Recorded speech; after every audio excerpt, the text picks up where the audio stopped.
kabar? Kembali lagi dengan saya Zarotunur Afni. Saya mahasiswa Unipar Jember. Di video kali ini saya akan membahas dampak ketunanetraan terhadap perkembangan kognitif anak tunanetra.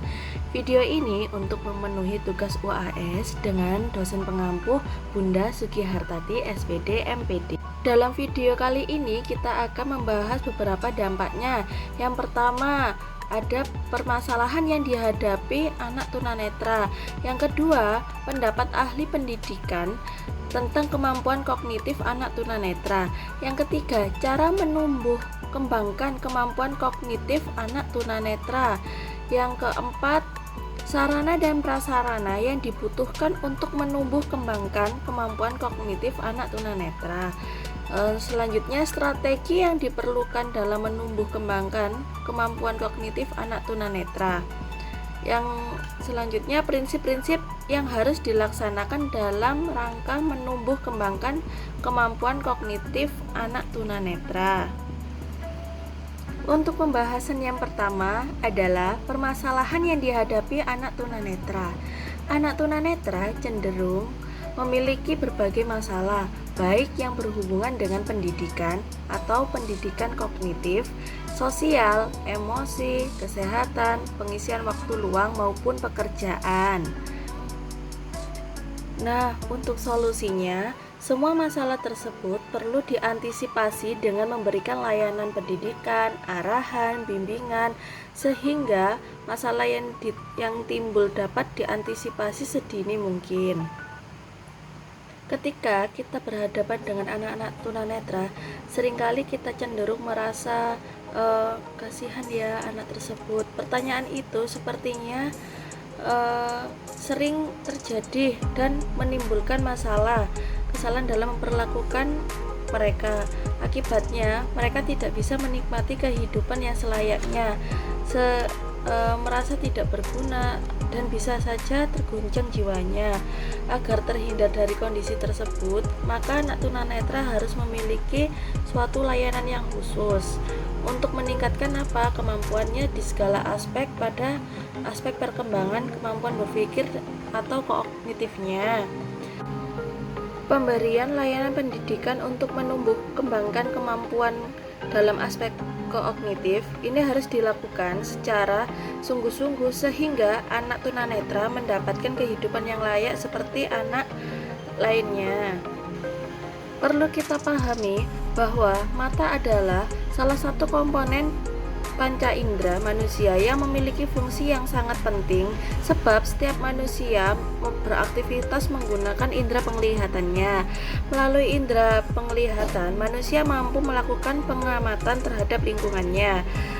Melalui indera ini, sebagian besar informasi akan diterima untuk selanjutnya diteruskan ke otak, sehingga timbul kesan persepsi dan pengertian terhadap rangsangan tersebut. Namun, dengan terjadinya hambatan dan terjadinya gangguan indera penglihatan, maka manusia tersebut akan kehilangan fungsi kemapanan visualnya untuk merekam peristiwa di lingkungan sehingga berdampak negatif pada perkembangan kognitifnya. Dalam perkembangan kognitif memerlukan suatu sistem panca indera yang optimal. Salah satunya yaitu organ mata. Diketahui bahwa dalam sistem panca indera manusia, organ mata tersebut memiliki peran yang sangat penting. Sebab apa? Di samping menjalankan fungsi fisiologis dalam kehidupan manusia, mata dapat juga memberikan keindahan muka yang sangat mengagumkan. Untuk mengetahui tingkat kecerdasan anak tunanetra, di sini ada dua metode, yaitu teknik WIS dan WISE.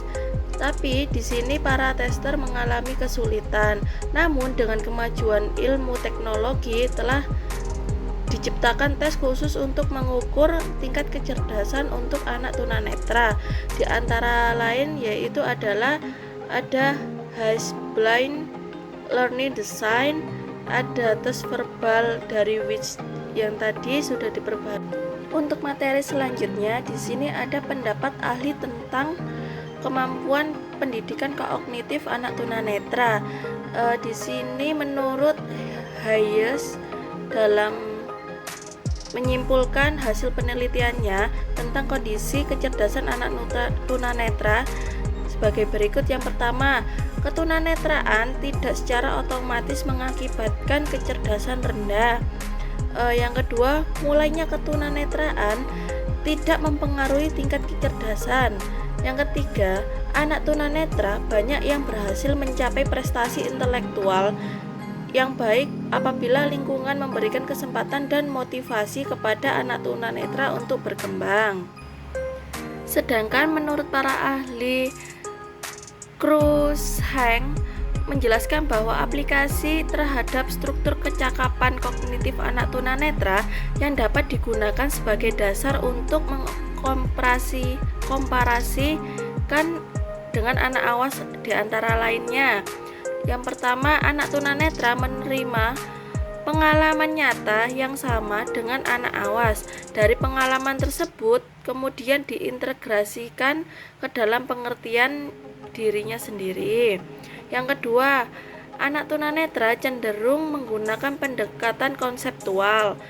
Yang ketiga, anak tunanetra berpendaharan, kata-katanya terbatas dengan definisi kata.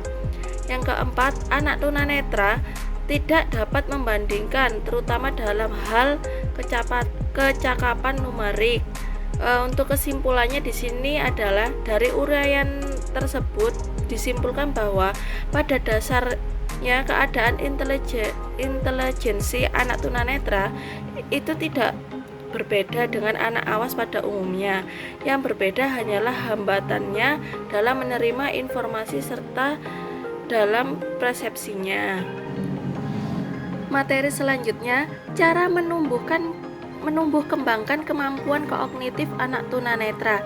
Di sini menurut Lowenfeld ada 3 prinsip dalam proses. Yang pertama yaitu pengalaman konkret, yang kedua kesamaan pengalaman, yang ketiga ada belajar dengan bertindak. Nah, yang pertama ini pengalaman konkret. Pengalaman konkret ini dapat mengenali objek melalui benda yang dapat disentuh, sehingga dapat mengetahui kualitas bentuk, ukuran, dan orientasi yang tidak dapat dipahami. Yang kedua, kesamaan pengalaman.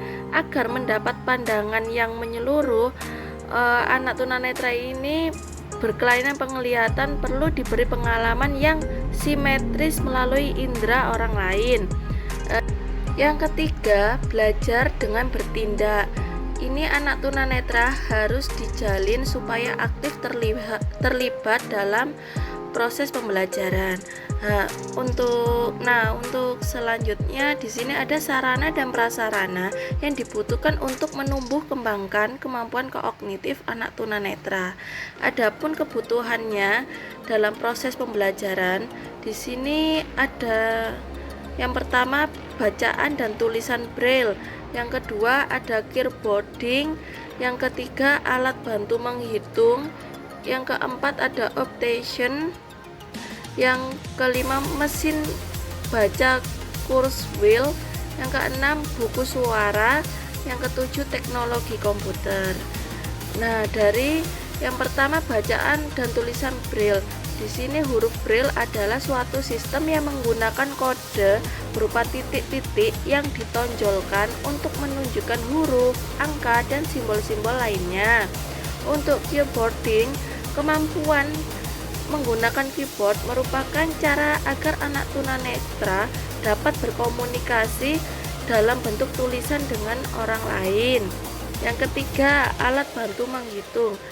Alat bantu menghitung di sini menggunakan sempoa dan kalkulator. Ini menjadi salah satu alat bantu yang penting bagi orang-orang tunanetra. Yang keempat, optician. Mesin ini bisa membuat penyandang anak tunanetra mengakses materi-materi yang dulu tidak mungkin diperoleh. Dalam kendalanya ini adalah harganya optician ini sangat mahal ya. Untuk selanjutnya mesin baca Kurzweil. Mesin ini dapat membaca buku yang tercetak hasil huruf-hurufnya dikeluarkan dalam bentuk suara. Yang keenam, buku bersuara talking book telah menjadi alat pendidikan standar bagi penyandang anak tunanetra. Yang ketujuh, teknologi komputer. Kemajuan dalam teknologi komputer memberikan dampak positif dalam pendidikan anak tunanetra yang mengalami hambatan penglihatan, latihan orientasi, dan mobilitasnya. Materi selanjutnya, kita memahami strategi yang diperlukan dalam menumbuh kembangkan kemampuan kognitif anak tunanetra. Ya, di sini memerlukan pendekatan dan strategi khusus dalam melaksanakan proses pembelajaran yang diharapkan anak tunanetra. Kenapa? Untuk apa? Yang pertama, satu, menerima kondisinya. Yang kedua, melakukan sosialisasi dengan baik. Yang ketiga, berjuang sesuai kemampuannya. Yang keempat, memiliki keterampilan yang dibutuhkan.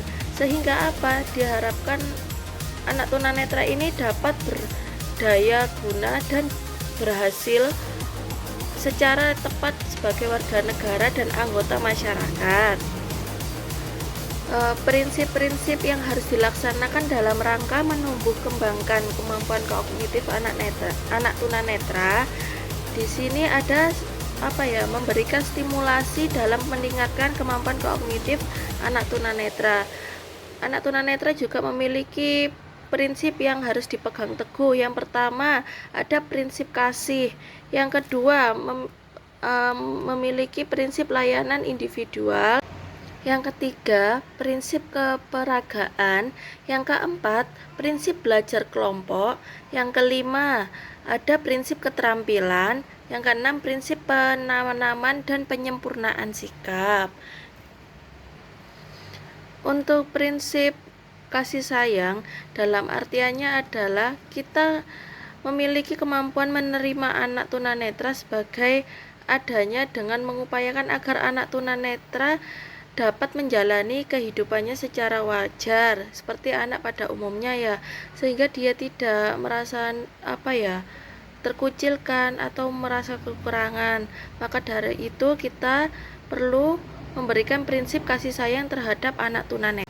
Adapun hal-hal yang harus diperhatikan dalam memberikan tugas akademik kepada anak tunanetra, yang pertama yaitu dengan membatasi jumlah anak tunanetra di dalam kelas agar diperhatikan oleh guru dan guru lebih fokus terhadap anak-anak tunanetra. Kemudian jadwal pelajaran harus bersifat fleksibel, karena untuk anak tunanetra itu harus memiliki pembelajaran yang tidak terlalu rumit.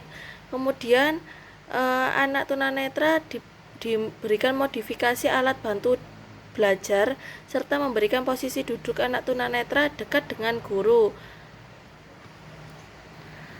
Untuk prinsip keperagaan, tujuannya untuk kelancaran dalam pembelajaran anak tunanetra perlu didukung alat peraga. Untuk mempermudah memahami materi yang diberikan. Misalnya mengenalkan buah salak, perlu dibawakan buah salak asli. Ya, karena untuk mengetahui bentuknya buah salak sebenarnya, dan kalau bisa diicipkan sekalian. Untuk dia biar tahu buah salak itu rasanya manis sedikit asam. Contohnya seperti itu. Yang keempat yaitu prinsip belajar kelompok. Prinsip belajar kelompok ini harus diterapkan karena belajar kelompok ini bertujuan untuk anak tunanetra dapat mudah bergaul dengan lingkungan tanpa merasa adanya rendah diri dengan anak awas lainnya. Prinsip keterampilan. Keterampilan yang diberikan pada anak tunanetra ini berfungsi selektif, edukatif, dan reaktif, tapi agar dapat dijadikan sebagai bekal dalam kehidupannya kelak. Untuk prinsip yang terakhir yaitu prinsip penanaman dan penyempurnaan sikap. Secara fisik dan psikis setiap anak tunanetra itu kurang baik, sehingga menjadi perhatian orang. Untuk itu perlu diupayakan agar mempunyai sikap yang baik. sikap yang baik harus ditanamkan sejak dini untuk anak tunanetra. Agar apa? Untuk kedepannya anak tunanetra ini dapat beradaptasi dengan masyarakat, berperilaku dengan baik. Untuk kesimpulannya di sini yaitu dalam meningkatkan kemampuan kognitif anak tunanetra, maka diperlukan adanya komunikasi yang baik serta latihan keterampilan yang bertujuan untuk memperdayakan indera lain selain indera penglihatan. Artinya di sini apa? Kita harus menggunakan indera pendengaran, pengecap, dan pembau saat menyampaikan pembelajaran kepada anak tunanetra. Di sini kita harus memiliki kemampuan untuk mengkombinasikan kemampuan-kemampuan yang dimiliki anak tunanetra secara verbal maupun tidak berbelit-belit intinya. Yang ketiga, di sini kita harus memiliki kemampuan untuk mendorong anak tunanetra untuk memiliki sikap percaya diri. Agar apa? Anak tunanetra itu jarang memiliki kepercayaan dirinya. Anak tunanetra jika sudah punya percaya diri, maka dia dengan mudahnya itu mengembangkan kemampuan kognitifnya yang baik. Sekian video kali ini, mohon maaf jika ada salah kata yang saya ucapkan.